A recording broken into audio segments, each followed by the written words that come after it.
হ্যাঁ, কিছুটা তো গেল, কিছুটা তো তারা ব্যাকফুটে গেল। কারণ যারা যারা ধরুন এতদিন ধরে 32,000-এর যারা একটুখানি একটা ক্ষোভ তাদের মনে হয়েছিল, সেই ক্ষোভটা তাদের মন থেকে এখন আপাতত চলে গেল।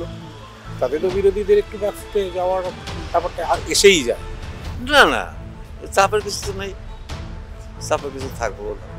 কিছুটা ব্যাকফুটে তো মনে হয় যে এই ইলেকশনের সময় এটা হয়েছে, এই জন্যই। একদমই না, এখানে কোনো রাজনীতির ব্যাপারই নেই। বিরোধীদের কাছে এখন মেজর প্রবলেম হচ্ছে যদি এটা নিয়ে নাড়াচাড়া করে সুপ্রিম কোর্টে গিয়ে, তাহলে তো সামনে ভোট, তার এগেনস্টে তো কিছু ভোট চলে যাবে। বিরোধী এখানে কোর্টের ঊর্ধ্বে গণতন্ত্রের দেশ ভারতবর্ষের মধ্যে, এখানে গণতন্ত্রের ঊর্ধ্বে কেউ নেই।